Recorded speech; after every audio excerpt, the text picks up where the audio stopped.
Hello there. Welcome again to another video on books on world mythology. Today we're going to talk about the mythology of North America. Okay, so to start off with, um, there's a simple book here that I really liked. It was one of the first I read, and it really gives you this wonderful survey all across North America, and it's simply called The Mythology of North America by John Bierhorst. I've read other books by him. He's really good. Kind of scary mass there. This book is really great in the sense that like I said, it kind of goes, it's structured so that he goes from area, tribe to tribe, and he gives you sort of a general survey of various myths that are common among these peoples. It's a little less heavy on the details of the story. In other words, it's not really full narratives of the myths. It's more like a quick overview of the myths and the meanings of them, but it's a great introduction. Getting into more heavy on the narrative, more fleshed out, full length versions of the stories that go all over North America. There's this wonderful book, American Indian Mythology, and this has two authors, Marriott and Rachlin. Marriott and Rachlin, and you know what? There's a lot of collections on North American Indian mythology. A lot of collections of stories. The ones I'm showing are just the ones I liked and I happen to read, and I sometimes see them referenced in other books. So I gather they have a pretty good reputation. But getting back to this book, yeah, this is again another great collection. It gives you a little bit of everything. I particularly like the story of the deer woman. Kind of scary about this beautiful woman that shows up at this little party among young Native Americans, and she's more beautiful than all the other all the other women there, and the guys don't pay attention to the woman because she's so beautiful, and she takes one by the hand and leads him off into the forest, and he thinks he's getting lucky. Little does he know he's going to have his testicles stomped by her hoof feet, because she's part deer, so she's got hooves for feet. So yeah, good stuff. Another book that, again, a lot of full-length narratives, very nicely told. A little bit of everything from all over North America. Is this great little book, simply called The Storytelling Stone, and Traditional North American Myths and Tales, by Susan Feldman. Susan Feldman is a beautiful little book. I have a little bit of a sentimental attachment to this book, not only for the stories, but something happened to me when I first put it in my pocket and went off that morning. That morning I didn't go to work. I had to go to jury duty, so I wasn't in a very good mood, and it was really icy and snowy, and I fell. I fell really hard. I fell on my arm. I hurt my rib. The book jumped out of my pocket with the force of the fall. So as soon as I got up, the first thing I thought was like, "Ow!" And the second thing was, "Where's my damn book?" And I found it on the snow, and I picked it up, and instead of going home, I sat in the auditorium waiting for my name to be called, and my arm hurt, my rib hurt, my knuckles were bloodied, and here I am reading this book, very uncomfortable. But the book was still good. Okay, now getting into slightly more, we're going to zero in more in certain Native American tribes, and rather than overall North. We're not going to go all over North America. We're going to focus on a few tribes, like the Dakota tribes. This book, it focuses more on the tribes of Dakota, and from what I understand, it's a very authentic book. It's Old Indian Legends by what's her name? Zitkala-Sa. I don't know if I'm pronouncing that right. Oh, old Indian Legends. This is a great little book. It's good for young readers too, the way it reads, and again, very fun, nice stories. Okay, now getting into another main tribe of Native Americans, we have a book that focuses just on the Algonquin, and it's this book here called Algonquin Legends by Charles G. Leland. This is again one of those old books that I sometimes bring up in these videos.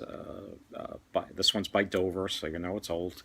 But the funny thing about this is that the beginning of this book starts out with their main hero called Glooskap, and actually I wasn't that crazy about those stories, and I was a little disappointed, and I thought, okay, maybe this book won't be one of my favorites. But then I kept reading, and wow, You want to talk about some of the most beautiful stories I've ever come across in any collection on Native American myths. I was floored by the time I finished this book. This is a beautiful book. So, Algonquin Legends. Now, getting into another uh, area, we're going to talk about Eskimo folk tales here. Um, uh, this book is called A Kayak Full of Ghosts, and it's Eskimo folk tales. And this one is retold. The stories are retold by Lawrence Millman, and I this book is one of my favorites. Well, first of all, I have to clarify something. It says Eskimo folk tales. Number one, the Eskimo I think prefer to be called Inuit today. It's in their language means the people.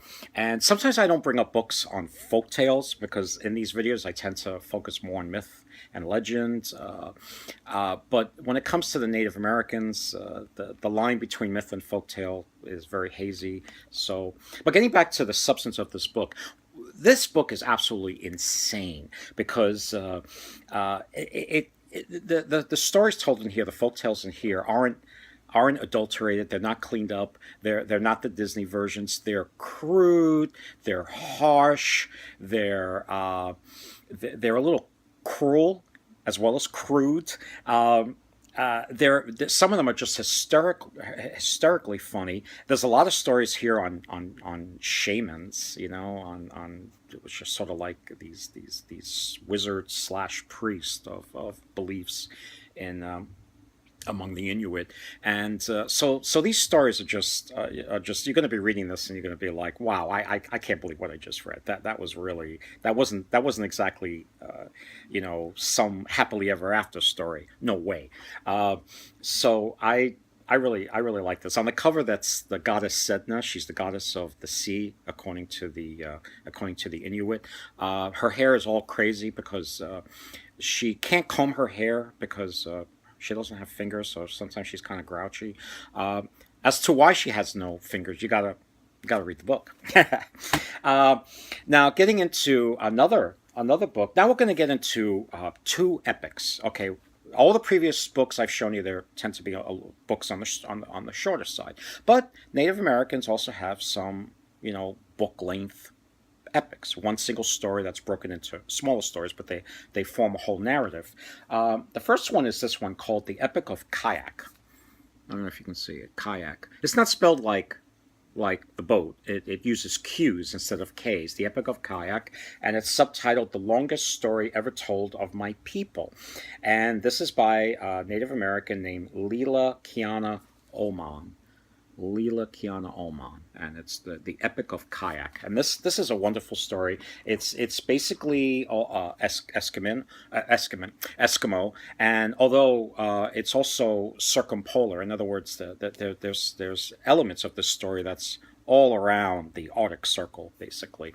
Apparently, that's how popular it is. So it's a book length version of the epic about the adventures of this hero named Kayak, and I remember really liking it. It's just wonderful if you want to read something longer. My last book is really insane. The Navajo. We're just going to talk about the Navajo. The Navajo actually has one really really long epic. It's their creation story, and I happen to have an English version here. It's called Dine Bahane, and it's the Navajo creation story. This particular version is Paul G. Zolbrod. I don't believe he's Native American. I think he had to really gain the trust of various Navajo people in order to finally get the story. The story has been talked about before in other books. For example, I first came across it in this book, Library of the World's Myths and Legends, North American Indian Mythology by Cottie Burland. Um, I loved it more than any other story in this book. And I thought, wow, if I can get the full length version of it, because I only gave a shortened version of it, I would love it. And one day I walked in the bookstore and there it was. I found it. I grabbed it right away and I never saw it again. in any bookstore. Uh, and this is a lengthy epic. It's a lengthy epic, but boy, it's just as good as any European epic, as far as I'm concerned. The stories could be broken up into the long narrative could be broken up into sections.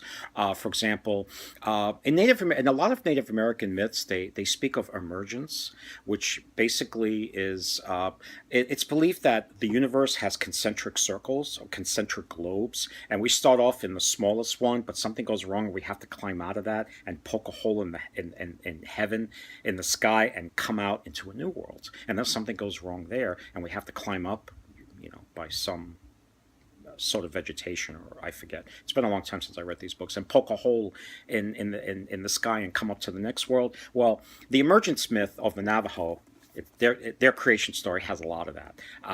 They have to keep poking holes and going up to higher worlds. And there's a heroine in here called Changing Woman, and she's very important.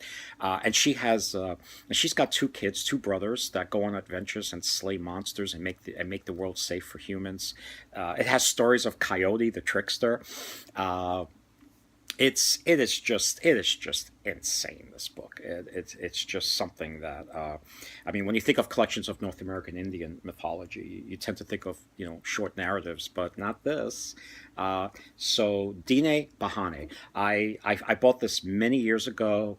I don't know if are other versions apart from this one. I don't even know if this one's in existence anymore. I can't tell you.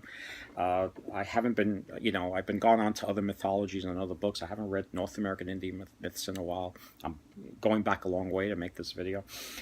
Okay, but that's all I have to say for North American Indian mythology. Until next time, happy reading.